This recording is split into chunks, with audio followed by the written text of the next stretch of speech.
Hey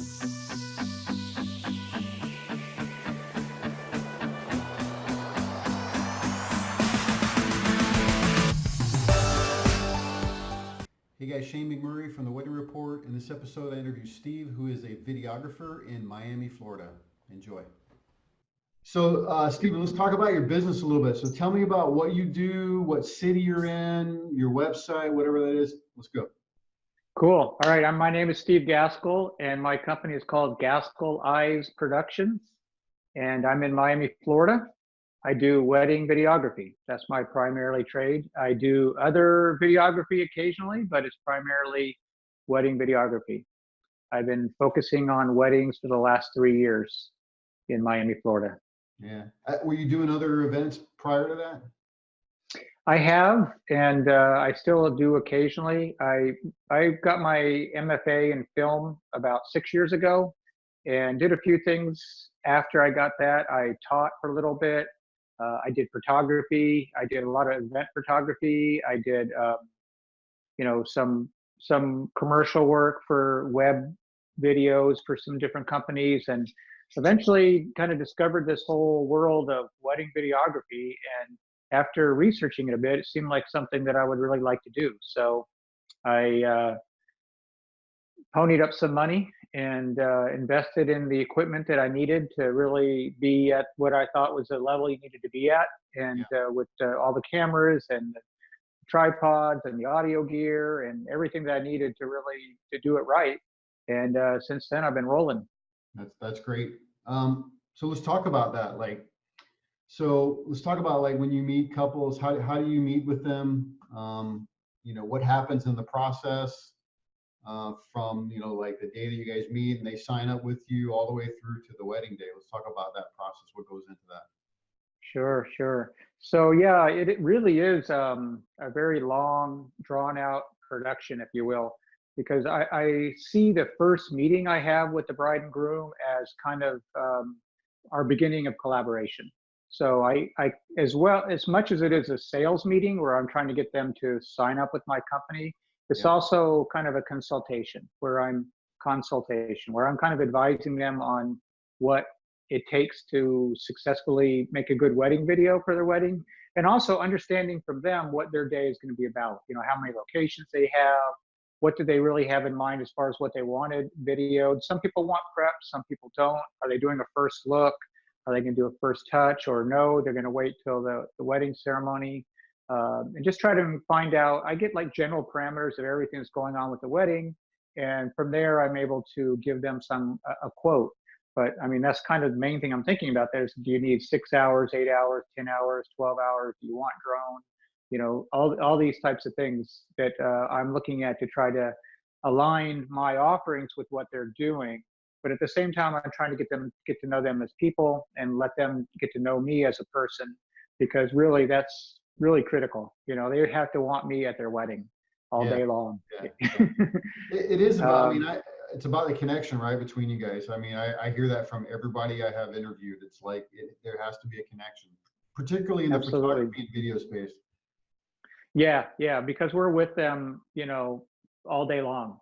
And we're asking them to do things that they wouldn't normally want to do. They're not actors, and we're asking them to pose and do things like they're actors. And so, they have to feel comfortable with us. And so, yeah, that's definitely important. Yeah.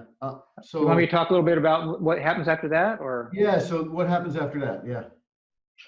So if they decide to go with me, we have to kind of finalize the contract. So it's like you extend that first meeting to maybe a couple calls, at least one more call, maybe a face-to-face. And sometimes it's face-to-face, sometimes it's not. I've had brides that are not in Miami, and we have to do everything through email or phone calls.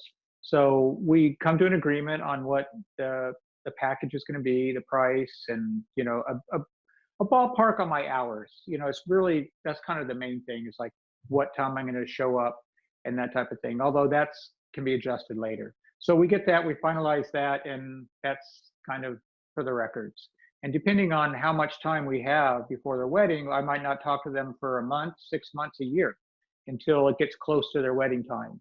And then about a month before, I send out a questionnaire and kind of goes over everything that we talked about in the beginning, just to make sure nothing's changed and get it in writing and make sure we're both comfortable with what we have. Yeah. And I get that questionnaire, and then we have a meeting like week, 2 weeks out, where we go over everything in fine detail, hour by hour, minute by minute. What's the day look like? What's important to them for me to capture? And yeah, we make that plan. For me, planning is really, really critical to being successful as a videographer. Yeah. So how So many hours do you have in by this time, like before the day of the wedding? How many hours you think you have in preparing? not that many, really. In meetings, it really kind of depends. A couple, I'd say a handful, maybe some Okay. time spent putting together the proposal. Maybe 5 hours, maybe 8 hours. Yeah. Not a lot of time. You know, And then you show up for the day. Like, what does your average day look like for time? So my average day is about 8 hours. I would Okay. say that's the average. I prefer longer hours. I don't mind 10 hours. I would rather be there and get as much as possible. And because if you look at the grand scheme of things, the day of, even though that sounds like a lot of hours, it's nothing compared to how much time I spend in editing. So it's not that big of an investment to me if I spend 6, 8, 10, 12 hours there. So I want to make sure I get great shots of the location, get all the details, get all the stuff that is going to help make the video um, portray really what the day was. Yeah. So usually, it's kind of like a set routine as far as the day. You start with prep. Usually, you spend maybe an hour, hour and a half, 2 hours with prep. The minimum is a half an hour with the bride and half an hour with the groom. Mm-hmm. I like to spend a little bit more with the bride just because we're shooting, pictures of the dress and things like that, some Right. details. She usually has all the details. And then it depends, are they doing a first look or not? So if they're not doing a first look, you might go, you might have some time with the bridal party and the groom separate Mm-hmm. doing some pictures, or you might not. It really kind of depends on how they want to do it. You might go right into the ceremony's time. So I have to allow about a half an hour to an hour to get ready for a ceremony because I'm setting up multiple cameras. I usually have to talk with the photographer and we're kind of scoping out how we're going to work together. I want to get some shots of the ceremony space before anybody shows up. And I have to work with the DJ to get that set up. And then I have lavalier mics that I put on the groom and the officiant, as well as I get a couple sources of audio from the DJ. Okay. Audio is really, really critical. Yeah, And for sure, right? Video. Yeah. The audio of the vows, especially if they've written their own vows, Mm-hmm. then that stuff you're going to use in the video for sure to make it that's what makes it unique. Yeah. So then we, after that, that's kind of my crunch hour. After the ceremony is really tough as a solo videographer because they want to get pictures. There's the cocktail hour going on that you might want to get pictures of that. There's the reception space that you want to get into before anybody else gets into to get the tables and whatever decorations they have, and maybe even get the cards before people start picking up the cards for the tables. So that's kind of a tough one. A lot of times I have to negotiate with the bride, whoever is making the decisions there about what I want, what they want me to focus on. Sure. So the general compromise is I'll get pictures of them and some of the immediate family while they're doing the photo session. But that's really more for photos than for video because they're posing. It doesn't always look the greatest for video. Really, for video, what you're trying to do there is shoot around the pictures. Right. Those few moments when people are kind of like interacting and I haven't seen my grandpa for a while, and have the guys have had a few drinks and they're starting to loosen up a little bit, and so it's those fun moments in between the shots you're trying to capture. Yeah. So then I break away and I start getting ready for the reception. I try to grab some cocktail hour. I get some shots of the reception, but I have to, production wise, that's kind of, the reception is really big because I generally have to set up lighting. I have to set up multiple cameras. I have to get with the DJ and get audio from him, because usually right after the entrance dance, toast might start. So I have to kind of be ready for that whole period there where you're getting everybody walking in, that big fanfare, you're going to get their first dance, the formal dances, everybody sits down. Then I have to transition to where I'm getting the toast, and I have to be ready for the audio for that. So yeah, and then later on, it kind of depends on what they want to do. Are they doing the bouquet toss, the garter removal toss? Are they doing all that, cake cutting, and open dancing? You know, people just mingling, interacting, photo booth, whatever games they're doing. So that all is, you know, it's then it's all fun and games from there. Yeah, yeah, nice. And so now you're done with the wedding. I mean, how much time do you put into the editing part? Oh, quite a bit. Yeah. So it starts the next day or the same night, you know, depending on how tired I am. I get all my cameras and my audio recorders, and I dump in the drone, if I had the drone, I dump all that footage onto, I have like a structure I use to save all of the media, dump it all into one hard drive, and I back it up to another hard drive to make sure it's safe. So that's kind of like step one always, you know, if I'm doing my own or I'm working for somebody else. And then depending on where I am in my my season, you know, I may start working on it right away. I might have to wait, you know, like right now I have two videos, two weddings I'm working on. I'm kind of behind on one. So I mean, earlier in the year, or actually last year, 2019, I had a point where I had like 6 that I was backed up. Wow. So that's what they call having a backlog in the wedding videography business. Yeah. So depending on how much of a backlog I have, there'll be some time until I get to it. What my goal is, though, is within a month to get them a trailer. Gotcha. So I'll get looking for something that's under a minute, so you can post it on Instagram. Yeah, yeah. Even though they have stories now that can go longer, the main video posts on Instagram are 1 minute. So Right. that's kind of what I use. So a lot of people do that, 30 seconds, 45 seconds. Mine's are usually like right at a minute. And I'll find a song and get like a minute of the song that I'm going to use. And if I haven't started organizing the footage for the real highlight, I have to like kind of go through and find some good picks for I need like 20 or 30 shots that I'm going to use there for their trailer, and that gives them something to share and get excited about, and keeps them a little bit at bay until I get the final product finished. Yeah, I mean, and the thing is you've got let's say you've got 8 hours of video, right? You've got to review all that and look at it and spend just going through it. Yeah, right? yeah. I'm trying to get more efficient. It takes me. See, I have a full-time job too, so I do this on the weekends, evenings or mornings, you know, and depending on how tough things are at work, I may or may not be able to work at night. I usually wake up at like 5 o'clock, 6 o'clock in the morning and try to get an hour or two in doing something when I'm in the middle of my heavy season. But I have to do other stuff too. I have to do social media posts. I have to do marketing. I have to do financial stuff. So you have to run a business, Steve? Yeah, which is not my strong suit, but yeah, I get it. I totally get it. Yeah. Yeah. So I'm spending, you know, I don't really clock my hours, but I'm probably spending anywhere between 40 to 80 hours on a film. Wow. So you got 16 hours between prep and shooting roughly, and then you've got another 40 to 80 hours into the thing. Yeah. Yeah, that's a lot of time. So what is your what do you start at package wise? What's your starting point price?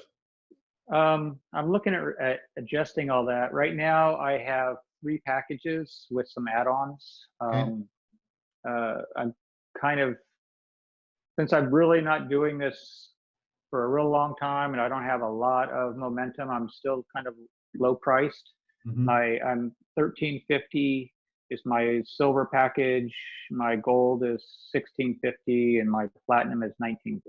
Okay. So, and then I have that comes with 6, 8, 10 hours at the day and a different length highlight video. They all include a trailer. Yeah. If they want drone, that's extra. If they want to get I also have a package where I can give them a full ceremony cut plus a full toast cut. So that's like an add-on package. I'm looking at changing that around a little bit, but that's where what I'm sending out to people right now if they inquire. Yeah. I mean, everything's custom in this business, right? So I think as long as you have some starting point, you can either qualify or disqualify people, whether or not they're fitting into what you offer. So I think it's good that you at least have something for them to go, hey, look, you want to do, look, I'd love to do your wedding, but I start at $2,000, right? Or whatever it is, right? Then immediately they can start to go, hey, I don't, either I want to continue to go down the road, or that's out of my budget, right? So. Right. Which your report has been actually a very very educational for me. So I appreciate that, the work you do on that. Thank you. Yeah, well, I'm glad. I'm glad it's helpful, and that's why I do it, so I can help people. So for couples, what, like if you're getting married today, what advice would you have for couples if they're looking for a video person? Well, first of all, I want to say, I think video is one of the best investments you can make for your wedding. And I don't think it's really valued like that at this point. I think people assume you have to have a photographer. That's like, you look at your report, 98%, something like that, nearly 100% of the people have a photographer. I was really surprised. Some people say they were not surprised, but I was surprised to see that like 43% on average get a videographer. Yep. And to me, I know I'm biased, of course, but I hear it from my customers. It's like, I did one and sent it out to them, and the groom got back to me and said, photos just really can't take you back to the day the way video can. That's right. And it's like, you're not going to have that cake. You're not going to have that filet mignon in a year. You're not going to have any of your decorations in a year, but you'll remember them from the photos and the video, obviously. But the video, more than the photo, I think gives you more of that emotional connection of taking you there, because you've got the vows, you've got the spoken word, you got the spoken word from the day, as well as you've got the people moving. And if it's done right with music and integrated with shots of the location and the details, you really get a feeling for what it was like. And for the bride and the groom, a lot of times they see things that they didn't see because they're too busy, and I'm shooting people coming in the entrance, signing the guest book, or interacting at the cocktail hour when they're out getting their pictures taken. And so that's my sales pitch, I guess, on why you have to have videography. I agree with you. I think that, in today's times that you're seeing more video posting online and social media, that I think you'll probably see that flip around a little bit. You'll probably see that the video part of this grow a little bit. Sometimes photographers include that in, or it's part of a deal that they offer. And so individual videographer might not be something that they have really thought about. But I agree with you. I think video. Do you see couples asking for like documentary style video, like instead of like being staged in production, like just recording the day of stuff that's happening? They do. They don't always use those terms. I find that we kind of confuse the bride and the groom sometime when we talk about cinematic and documentary. And to tell you the truth, I'm a videographer and I get confused. What exactly do they mean by documentary style versus cinematic style? All the videos kind of look the same to me. What does that mean? But I think that well, I guess in general, less production style, right? Like less staged production, more just authentic. Here's the raw data kind of thing. Like here's what's happening. Here's what happened. And that's what they'll ask for. They'll say, I don't want to have, that's what they'll say. I want to have just pictures of people naturally interacting, and having fun. and enjoying themselves. That's what they'll say when they are asking for documentary style. And Yeah. I definitely try to incorporate that. I'm trying to be one of the biggest challenges, I think, of being a videographer or photographer is I got this little dog on my shoulder. Yeah. Hanging out back there, yeah. Yeah, I tried to put them away, but they'll just bark if I put them away. Yeah, that's fine. Uh, Yeah. let's see, where was I? So I think the biggest challenge for me is I have the plans, I know all the things that need to be done, and I know the things I want to capture is being in the moment and getting those things that aren't on anybody's schedule and it just happens and you have to be ready and capture it. And that's what I really try to do. Uh, I Yeah. think people want that. I think in general, people want that. Um, they might want something different from their photographer. They may want some more stage stylized shots from the photographer. I don't see them asking for that from the videographer so much. You know, Mhm. it's interesting. But I will recommend some things like that because those things are nice too. You know, Sure.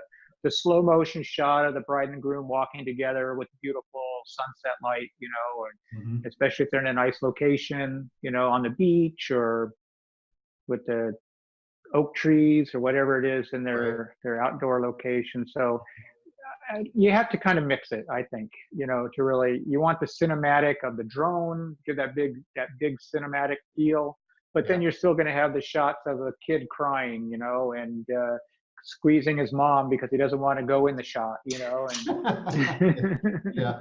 or getting dressed, you know, the three Yeah. kids helping each other with their bow ties, you know, and Mhm. kids are gold to me, you Yeah. know, little kids are gold when it comes to this stuff because Yeah. they're just so, everybody loves their kids and they look so good. So, do you see anybody doing like, or requesting, like, live streaming of their weddings at all? That's a good question. Very, very infrequently. I did have one couple that wanted to do something like that. Um, One thing I haven't talked about is I freelance a lot. So in order to get my start, before I had any customers, I started doing freelance videography. I work right now for like 5 companies. Mhm. I've done in 3 years 110 weddings, and only like 15 of them are my brand. Yeah. So I work for a lot of other companies, and this happened to be one of those.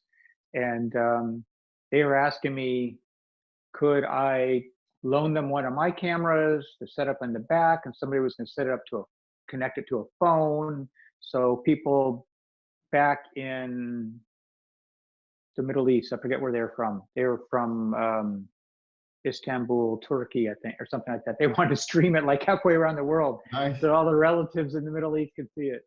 That's So cool. I wasn't able to do that, but that was the one time I've had somebody ask. So it's not a big ask at this point, but I can see how, you know, with the way people are doing Facebook Live and all these Mhm. things, it could be a thing. Could be I something have growing. seen, yeah, yeah, yeah. I've seen when I've gone to some of our wedding professional meetings, I've seen people that have the gear for that. So there are people that are offering that. Nice. That's great. So Hmm. let's talk about the business side a little bit, of it. And what would you say for you as a business is working well right now?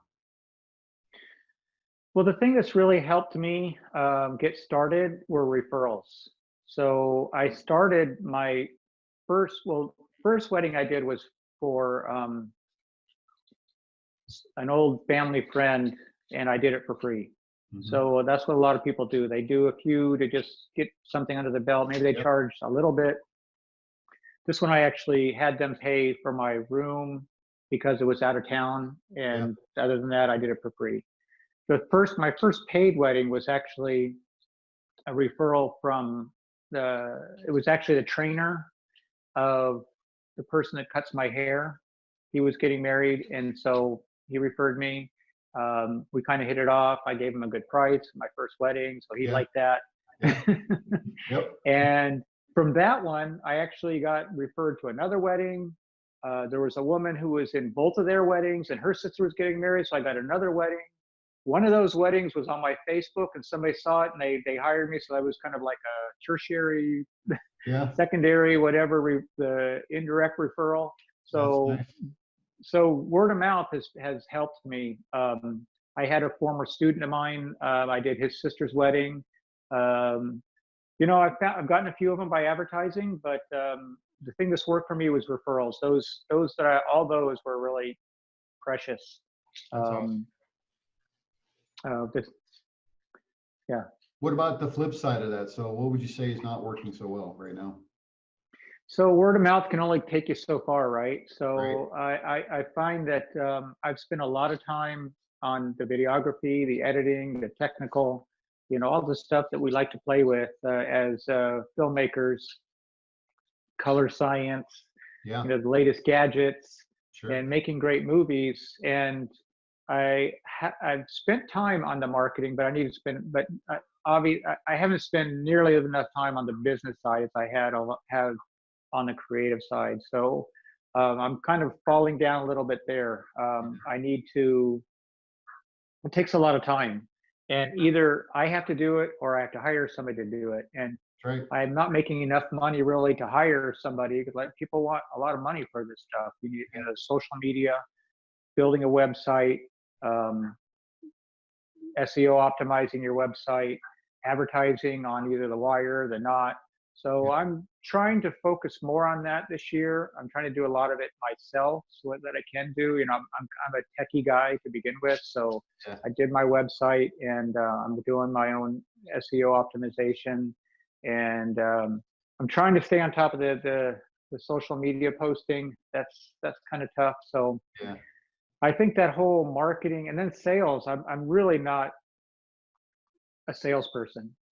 My wife is in sales, and I keep trying to get her to come on board to help me there because I can talk to people, but really kind of finalizing that thing. When people come as a referral, it's kind of like they're going to hire you, Yeah, yeah, for because sure. you've been referred by somebody that they trust. Yeah, But when somebody's just calling you and they're like calling you and five other people, I've had, you don't know how many I've lost where I've said, well, what happened? Why did you go with them? Not like, what didn't you like about me, but why did you go with them and not me? And a yeah, lot of times they say, well, it's pretty close. You guys both had good stuff and you're about close. You're pretty similar in price. mhm, And they just gave us a better deal or whatever it was. They went with them it's like, well, I don't know. yeah. I Well, need to that's the learn how to right close question. that deal. Yeah, that's the right question to ask. Is why'd you go with the other folks, right? Yeah, I mean it happens, but you're right. I mean, it's this all as a small business, all of that stuff is difficult, and what makes it even more difficult is if you're working another job and you're doing this side hustle trying to grow your business, right? There's only so much time and so much effort you can put into it without Right. killing everything else around you, right? So Right. yeah, I get it. So just a little bit at a time is all you can do, for sure. Yeah, yeah, yeah. I mean, you have to have patience. I Yep. really, I had bigger goals than I've achieved, to tell you the truth. I expected to be doing more on my own weddings Hmm. um, sooner, but maybe those goals weren't realistic. I mean, I guess it's good to set the bar high. It It's is. just that, I had a really good year in 2019 and did a lot of really good weddings that I was happy with, and had everybody was really happy with the stuff I produced for them. So it was pretty successful. I think where last year where I made the mistake is I extended myself too much working for other people. So I didn't have the time to invest in my own company. And I completed the work, but I didn't do the other stuff. Yeah. So I did But you like, learned a lot from those, right? I mean, that's the goal of actually working for other people is the learning. And I think a lot of times people don't actually put the time in to go learn the craft, right? Because a lot of photographers I've actually interviewed previously, they talk about spending a lot of time learning the craft, right? Learning the equipment, learning the craft of, lighting and all the stuff that goes into filming and the taking photos. And that's super important. So for sure. yeah, Yeah, yeah, I mean, that's what it is. That's what it comes down to, right? yeah. It doesn't matter what your marketing is. If you can't do that stuff, then Yeah, I mean, what one you guy got? admitted like he totally screwed up the first one or two weddings he did, and because he didn't know what he was doing. So then he said, all right, now I'm going to go. He just went and worked for other people. Hey, let me work for you. Let me second shoot for you. Let me do whatever until I can learn my craft enough that I feel like, okay, now I got it. I mean, he said his mentor told him that you'll know the day when you're ready to go on your own. And so, he figured it out. So yeah, I get it. Totally. Yeah. Yeah. I kind of learned by baptism by fire, because a lot of the companies that out there are hiring videographers is kind of interesting, as opposed to photographers. They're going with one videographer. Mm-hmm. And so a lot of the jobs I was doing, I was by myself. So I wasn't being mentored. I mean, I did do a few second shooter things or assistant things with people, but a lot of it I did, like I looked at behind the scenes videos on YouTube. Yeah. There's a few guys that are out there that are really influential in this field. Craig Adams and Matt Johnson, and they do they do tutorials as well as behind the scenes. So I watched a lot of that, and I kind of figured it out. Yeah, but that's what I mean. You went and studied and you learned your craft, right? So you learned how the equipment works. Being a tech geek kind of helps a little bit, but you went and learned your craft, and you watched tutorials, you read, whatever it took to really learn how to do that. That's what I'm getting at. Right. Well, I'm also coming at it with an MFA in film, so I knew videography. I taught film production for a couple of years. I taught editing. Mm-hmm. I taught script writing, story development. So sure, I got better. It's but I had that background. What I really didn't know is how do you shoot a wedding. So, but yeah, it's been. Now that you shot 100, I think you got it down. I'm always trying to get better. Yeah, true. I know the basics. I'm trying to refine things, and there's certain decisions I'm making that on what to do when to make it just that much better. Yeah, that's the way it works. So, you and I might retire someday, or what advice would you give other businesses coming into the space?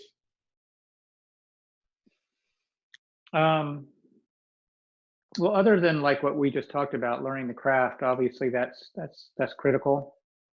So if you don't know, it really kind of depends where they're coming from, but you will need to learn the technical part of cinematography and lighting, and you also need to understand the day and what's important in capturing the day, and how to do that in a way that's safe and creative.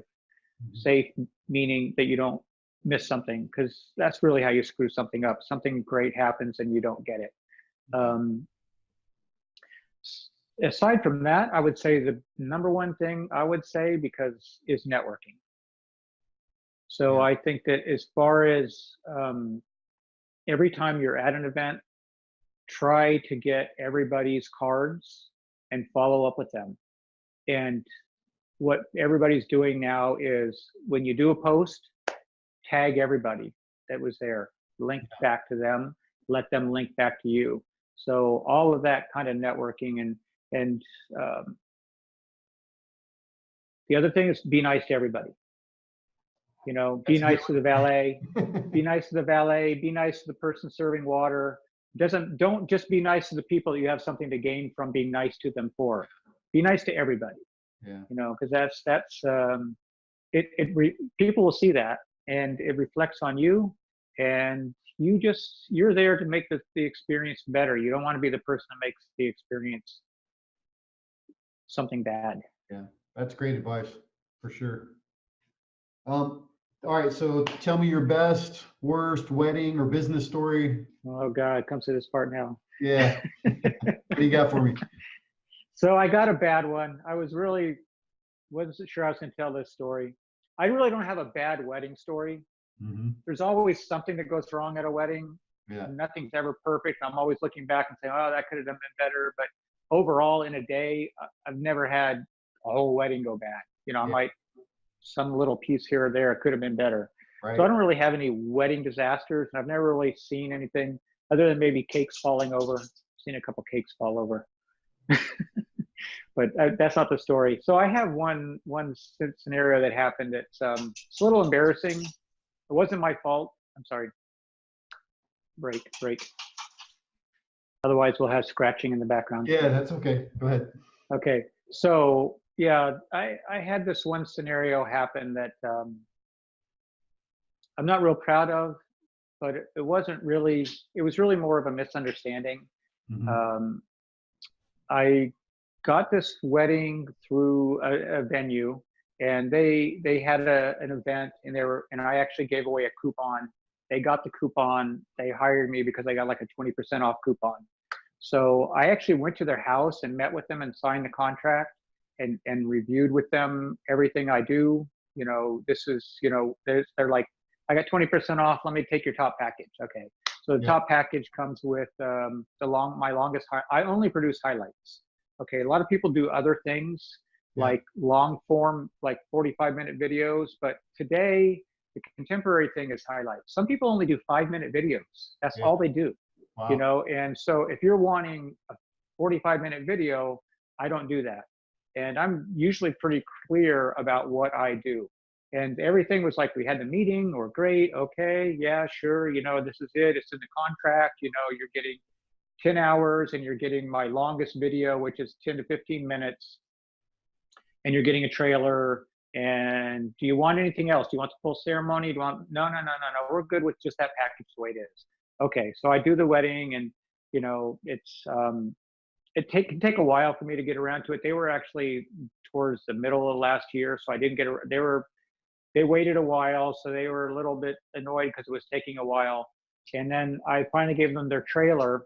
They're like, I knew something was up because they said, well, it would be nice if there was a little bit more of the day here. I'm going, well, okay, that's just the trailer. It's a 1-minute trailer. That's the piece you're getting here. You're going to get the highlight film later. It's going to have more of the day.